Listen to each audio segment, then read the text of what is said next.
अगर आपको मेडिसिन का बिजनेस करना है तो उसमें आपको रिटेल स्टोर बेसिक लेवल पे बिजनेस स्टार्ट कर सकते हैं, लेकिन उसमें भी एक तो एलोपैथी का कर सकते हैं या फिर जेनेरिक का कर सकते हैं। अब देखिए दोनों तरीके की फ्रेंचाइजी है, मैं फ्रेंचाइजी की बात कर रहा हूँ। एक जनरल तो आप सारे मेडिसिन रख के भी कर सकते हैं, लेकिन फ्रेंचाइजी स्टोर में एक वेल नोन एक स्ट्रक्चर आपको मिल सकता है, वो ब्रांड आपको मिल सकता है और साथ में एक पूरी सिस्टम आप चला सकते हैं। मतलब एक एक्चुअली बनी बनाई सिस्टम रहती है जो एक पूरी रिसर्च करने के बाद बनाई होती है और उसके साथ आप चलेंगे तो प्रॉफिट भी कैलकुलेटेड होता है। ठीक है, तो आपको अगर फ्रेंचाइजी स्टार्ट करनी है वो भी जेनेरिक्स में, तो आपके पास बहुत सारे ऑप्शंस हैं। तो उसमें से ही एक है दवा इंडिया। इंडिया में one of the top most selling generic medicine franchise business, मतलब जो रिटेल में आउटलेट्स होते हैं उसमें जेनेरिक्स में दवा इंडिया सबसे ज़्यादा वन ऑफ द मोस्ट बोल रहा हूँ वो जाता है, क्योंकि इसकी एडवर्टाइज भी ज़्यादा है और साथ में इसमें जो मैं अभी बताऊंगा इस वीडियो में कि इसमें प्रॉफिट्स भी आपको मिलते हैं अच्छे खासे, इसमें इन्वेस्टमेंट मतलब सारी चीज़ें एक फ्लेक्सिबल है, अच्छी है और देखा जाए तो बहुत ही बढ़िया चीज़ें हैं। तो आप एक बार समझ लीजिए, उसके बाद आप फैसला कर सकते हैं कि आपको ये करना है कि नहीं करना है। तो इस वीडियो में मैं आपको पूरी डिटेल में बताऊंगा कि दवा इंडिया एक्चुअली क्या है, ये पहले समझ लेंगे। इसके बाद इसकी फ्रेंचाइजी लेने के बेनिफिट्स में मैं आपको बताऊंगा, फिर एक्चुअल में फ्रेंचाइजी कैसे लेंगे, उसकी फीस क्या है, कैसे अप्लाई करना है, और उसके बाद इसके चैलेंजेस, क्योंकि दोनों तरीके से बात करनी जरूरी है।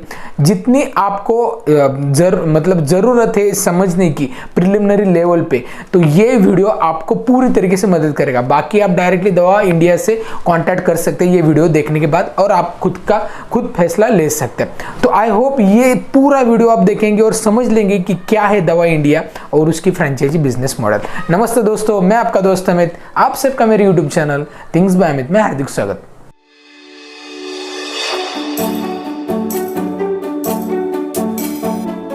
अब दवा इंडिया एक्चुअली क्या है ये बात करते हैं। दवा इंडिया ये डायरेक्टली फ्रेंचाइजी आउटलेट्स से स्टार्ट किया था क्या? तो नहीं। दवा इंडिया जेनेरिक्स ये कंपनी मोर देन 35 कंट्रीज को अपने खुद के प्रोडक्ट मैन्युफैक्चर करके एक्सपोर्ट करती है। तो देखिए पहले तो ये मैन्युफैक्चरर है, इनके खुद के ब्रांड्स हैं, और जब ये ब्रांड्स मोर देन 35 कंट्रीज में गए, इसके बाद इनका नेक्स्ट प्लेटफॉर्म था कि ये आउटलेट्स। खादी इंडिया ये भी ब्रांड इनसे कनेक्टेड है। तो इनके बिजनेसेस बहुत सारे, लगभग 5 सेगमेंट में इनके बिजनेसेस हैं। इसमें से ही एक है रिटेल आउटलेट। गवर्नमेंट ने जन औषधि सेंटर की अनाउंसमेंट की थी, तब बहुत सारा अवेयरनेस हुआ था जेनरिक के बारे में। तो एक्चुअली जेनरिक क्या और स्टैंडर्ड क्या, इसके बारे में थोड़ा सा मैं आपको बता देता हूँ। तो जो कंपनी खुद के पेटेंटेड मोलिक्यूल बनाती है, रिसर्च मोलिक्यूल बनाती है, उसमें रिसर्च के एक्सपायरी की वैलिडिटी लगभग 20 इयर्स, तब तक ये कंपनी अपनी खुद के मेडिसिन मार्केट में बेच सकती है। वहां पे कोई भी कॉम्पिटिटर नहीं होता। इट मींस जो भी खर्चा उन्होंने रिसर्च में किया वो सारा निकल जाए, इसके लिए ये पेटेंट दिया जाता है। तो ये पेटेंट मोलिक्यूल एक्सपायर होने के बाद सारे ओपन होता है ये मोलिक्यूल, उसके बाद कोई भी इसको बना सकता है। सो दैट इज व्हाई ये जो स्टैंडर्ड रहते हैं ना वो पेटेंटेड मोलिक्यूल होते हैं। और बहुत बार ऐसा होता है कि वो कंपनी जो रहती है ना, स्टैंडर्ड कंपनीज, वो खुद की मार्केटिंग टीम रख सकती है, डॉक्टर्स को कॉल करती है। मतलब इनका एक तो रिसर्च में भी खर्चा होता है और साथ में इनका सेलिंग में भी, मार्केटिंग में, सारी चीजों पे खर्चा होता है। That is why they are somewhat more costly. ठीक है, एक एग्जांपल लिया जाए तो ग्लैक्सो कंपनी का amoxicillin potassium clavulanate Augmentin brand की एमआरपी देखिए, और नॉर्मल जो जेनेरिक्स ब्रांडेड जेनेरिक्स भी जो बनाते हैं उनकी एमआरपी, तो बहुत डिफरेंस रहता है। इसकी वजह से जो मेडिसिन जो ब्रांडेड कंपनीज है वो खुद की मार्केटिंग करती है, इसके लिए उनके ब्रांड महंगे होते हैं। और जो जेनरिक्स होते हैं ना, वो जेनरिक नॉन पेटेंटेड होते हैं। ये पेटेंट का यहाँ पे कुछ भी मतलब जो एक्सपायर होता है उसके बाद ही ये कंपनीज बनाती है। लेकिन ब्रांडेड जेनरिक्स में ये सारे रूल्स फॉलो किए जाते हैं, manufacturing facilities WHO GMP accredited होती है, मतलब सारे स्टैंडर्ड की तरह, लेकिन ये पेटेंटेड नहीं है। आपको अगर जेनरिक्स में ब्रांडेड जेनरिक्स क्या है, लोकल जेनरिक्स क्या है, स्टैंडर्ड क्या है, इसके बारे में जानकारी चाहिए तो उसके लिए ऑलरेडी मैंने वीडियो बनाए, ऊपर आई बटन पे लिंक प्रोवाइड की गई है, वो वीडियो आप जरूर देखिए।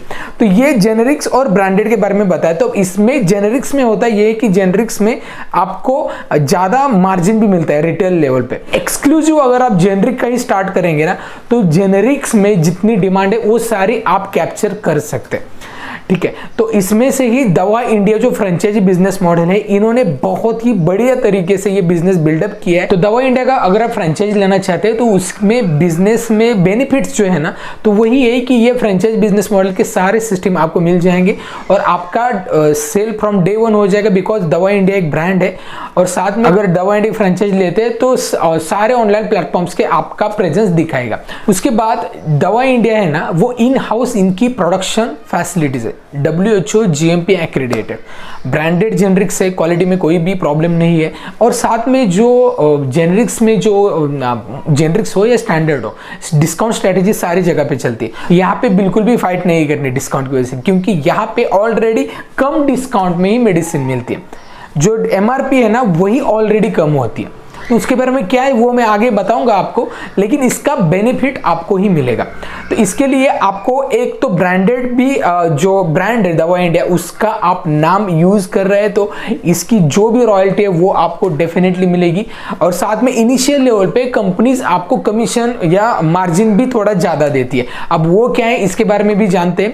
अब बात करते हैं कि अगर आप खुद स्टार्ट करना चाहते हैं ना दवा इंडिया की फ्रेंचाइजी, तो आपको क्या क्या करना पड़ेगा। पहले तो दवा इंडिया जो फ्रेंचाइजी देता है ना, तो दवा इंडिया फ्रेंचाइजी देते समय कुछ चीजें ध्यान में रखता है। पहले तो आपका जो स्टोर है ना, वो रोड पे होना चाहिए, मतलब ऐसी जगह पे होना चाहिए जहाँ पे क्राउडेड हो। मतलब कोई हॉस्पिटल है, देखिए समझ लीजिए कोई हॉस्पिटल सेकंड माले, दूसरे माले पे, तीसरे माले पे, वहां पे फ्रेंचाइजी ऐसा नहीं देता दवा इंडिया। रोड पे ही काउंटर होना चाहिए। आपके नजदीक में 1 से 3 किलोमीटर के एरिया में किसी को फ्रेंचाइजी नहीं मिलेगी, इससे आप उसकी मोनोपोली क्रिएट कर सकते हैं। तब आपने ठान लिया है अगर दवा इंडिया की फ्रेंचाइजी लेना है तो उसमें कॉस्टिंग कितनी, इसके बारे में बात करते हैं। तो 4,20,000 इतनी कॉस्टिंग है, ये बेयर मिनिमम ही कॉस्टिंग है। अब इसके एक्सपेंडिचर के बारे में बात करते हैं। सो इसमें जो फर्नीचर है उसकी कॉस्टिंग इन्होंने रखी है 1,20,000। इसके बाद बोर्ड की कॉस्टिंग 30,000। इसके बाद कंप्यूटर, बारकोडेड या प्रिंट, जो भी आप प्रिंटर आप जो भी रखते हैं उसकी 30,000 कॉस्टिंग रखी है।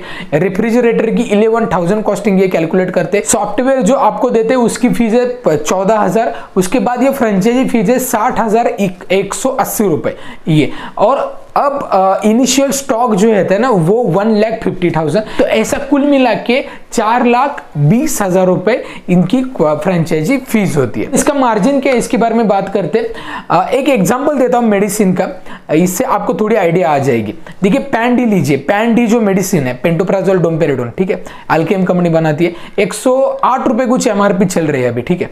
अब वही मेडिसिन अगर आप दवा इंडिया की लेंगे तो वो कितने में मिलेगी, 40 रुपए में। MRP 40 रहेगी उसकी। ऐसा नहीं है कि उसकी MRP 100 होगी फिर घटा के आपको 40 में देना है, कस्टमर को 50 में देना है, आपको आएगी 60 में, ऐसा नहीं है। यहाँ पे डायरेक्टली MRP, जैसे गवर्नमेंट का ड्रग प्राइस कंट्रोल यूनिट का जो रूल है ना DPCU, वैसे ही MRP एकदम ही कम रखी है as per the government rules. अगर इनकी कैल्शियम की गोली भी लेने जाएंगे ना तो कैल्शियम की गोली की पूरी स्ट्रिप 20 रुपए में मिलेगी। अगर ऐसे ही अगर जेनेरिक की सिप्कैल नाम की गोली है, सिप्ला कंपनी बनाती है, उसकी MRP लगभग 86 रुपीज है, ठीक है। इवन दो वो आपको 40 में 50 में ही रिटेलर दे देगा, लेकिन 20 में नहीं देगा। वैसे ही यहाँ की 20 रुपीज ही MRP है। इसका फायदा क्या है, देखिए डायरेक्ट कस्टमर को फायदा है। कस्टमर कम से कम MRP है ना तो दिक्कत ही नहीं है, आपको इससे कितना डिस्काउंट मिलेगा, थोड़ा ज्यादा करो थोड़ा कम करो, ऐसा बिल्कुल भी यहाँ के होगा नहीं यहाँ पे, ठीक है ना। तो इसकी वजह से इन्होंने ख्याल रखा है कि डायरेक्टली कस्टमर को बेनिफिट हो सके। अब देखिए 20 रुपए की जो कैल्शियम की गोली है वो 20 रुपए पे 25% मार्जिन जो है वो आपको मिलेगा। सो 25% इज ओवरऑल मार्जिन। लेकिन इन्होंने क्या किया है, फर्स्ट ईयर में मोर 5% है ना वो मोर दिया है, मतलब क्या है 30% मार्जिन आपको पहले साल मिलता है। उसके बाद इसके साथ खादी इंडिया के 10% प्रोडक्ट आपको फ्री में मिल जाएंगे। अब देखिए इसके साथ और एक बेनिफिट है, जो भी आपके पास ये मेडिसिन आती है ना पहले ऑर्डर की जो 1.5 लाख की, वो ऑर्डर के मेडिसिन जब एक्सपायर होती है ना तब एक्सपायरी डायरेक्टली रिप्लेस होती है पहले 6 महीने, ठीक है। जो मूव नहीं हो रही है या बिल्कुल भी मूव नहीं हो रही है और आपने डाला, मतलब उन्होंने इनिशियल स्टेज पे यहाँ पे स्टॉक कर लिया, तो वो आप रिप्लेस कर सकते हैं और हर 6 महीने में एक्सपायरी भी सेटल होती है इनकी। तो बहुत ध्यान रख के इन्होंने बिजनेस मॉडल बनाया है। अभी तो आपको समझ में आ गया होगा कि दवा इंडिया की फ्रेंचाइजी कैसे ले। अब एक्चुअल में प्रोसेस क्या है ये मैं बताता हूँ। एक तो इनकी पूरी टीम रहती है मार्केटिंग की, इसलिए आपको क्या करना है, कंपनी को कॉल लगाना है और कंपनी को आपको इंटरेस्ट होगा तो वो बताना है। कंपनी क्या पूछेगी, एक तो आपके लोकेशन का फोटो मांगेगी, वीडियोस मांगेगी। इससे क्या होता है, कंपनी पहले फाइनलाइज करेगी कि ये लोकेशन परफेक्ट है क्या नहीं। लोकेशन अप्रूवल हो गया, उसके बाद ये सारी प्रोसेस ऑनलाइन है, ये भी बता देता हूँ। इसके बाद लोकेशन अप्रूवल होने के बाद आपको एग्रीमेंट होगा, ठीक है। एग्रीमेंट में आप फीस वगैरह पे करेंगे, सारी चीज़ें हो जाएगी। उसके बाद आप एफडीए के लिए अप्रूवल में फाइल डाल दोगे, मतलब ड्रग लाइसेंस के लिए। अब ड्रग लाइसेंस आने के बाद आपको स्टॉक मिल जाएगा और आप डायरेक्टली स्टार्ट कर सकते हो। तो देखिए इस तरीके से दवा इंडिया की फ्रेंचाइजी बिजनेस मॉडल है। आई होप आपको समझ में आ गया होगा। तो अब मैं बात करूंगा कुछ डिसएडवांटेज की कि मेरे पास एक 100 रुपीज की स्ट्रिप है जेनरिक की, कोई भी कंपनी हो, ठीक है, वो मुझे 50 में परचेस रेट पे मिल रही है, ठीक है। तो मैं कस्टमर को 100 से 80 रुपीज़ में दे सकता हूँ, 90 रुपीज़ में दे सकता हूँ या 70 रुपीज़ में दे सकता हूँ, लेकिन मुझे मार्जिन ज़्यादा मिल रहा है, ठीक है। मैं यहाँ पे 30% भी निकाल सकता हूँ, 35 भी निकाल सकता हूँ, 50 भी निकाल सकता हूँ। लेकिन दवा इंडिया में ऐसा है कि नहीं है। दवा इंडिया में ऑलरेडी इन्होंने कस्टमर है ना, जो कस्टमर की पर्सपेक्टिव एमआरपी कम रखी है, इसके लिए आपको उतना ही मार्जिन मिलेगा 25-30%। लेकिन बाकी जेनरिक्स में आप ज़्यादा निकाल सकते हैं, ठीक है। अगर आपको एक्सपीरियंस होगा तो आपको समझ में आ गई होगी ये चीज़ें, अगर आपका रिटेल स्टोर है तो। और इसके बाद नेक्स्ट ये है कि ये खुद कोई इनिशिएटिव नहीं लेते आपके स्टोर के कुछ सर्वे करना मार्केट का, लोगों के लिए कुछ अलग से कुछ एक्टिविटी करनी है तो शुरुआत में जो कैंपेनिंग वगैरह रखना चाहते हैं तो वो कंपनी आपको इसके में कुछ सपोर्ट नहीं करती। कंपनी एडवर्टाइजिंग ऑनलाइन में वगैरह करती है, लेकिन बाकी चीज़ें आपको ही करनी पड़ती है। तो ऐसे कुछ चैलेंजेस है, लेकिन ओवरऑल देखा जाए कि this is good model. Okay, अगर आप जेनरिक में स्टार्ट करना चाहते हैं तो यू कैन स्टार्ट। अब इसके लिए आपको दवा इंडिया के वेबसाइट में जाना पड़ेगा और वहाँ पे आपको टोल फ्री नंबर भी मिलेगा, directly mobile number, landline number, सारी चीज़ें अवेलेबल है। You can connect with them. आपका उनका कोई रिप्रेजेंटेटिव आपके एरिया में होगा, उनसे वो बात करवा देंगे और आपके सारे डॉक्यूमेंट्स वहाँ पे दे देने। अगर आपकी साइट अप्रूवल हो गई तो बाकी की प्रोसेस भी हो जाएगी। सो आई होप ये फ्रेंचाइज बिजनेस मॉडल आपको बहुत अच्छी तरीके से समझ में आ गया होगा। और कोई फ्रेंचाइज बिजनेस मॉडल की आपको जानकारी चाहिए तो आप मुझे कमेंट बॉक्स में जरूर बताइए। और वीडियो कैसा लगता है ये मुझे बताइए। वीडियो अगर अच्छा लगता है, वीडियो का कंटेंट अच्छा लगता है ना, तो वीडियो को लाइक जरूर कीजिए, चैनल को सब्सक्राइब करना बिल्कुल मत भूलिए। और हमारे ऑलरेडी ब्लॉग्स बहुत है इसके सब्जेक्ट्स पर, various business opportunity, career opportunities for student, वो फॉलो कीजिए। हमारे वेबसाइट है, वहाँ पे विजिट कीजिए। अगर आपको कुछ पूछना है तो you can directly connected with us. ये वीडियो सारे जरूरतमंद लोगों तक शेयर कीजिए। तो इस वीडियो में इतना ही, मिलते हैं नेक्स्ट वीडियो में। तब तक बी हेल्दी, बी हैप्पी।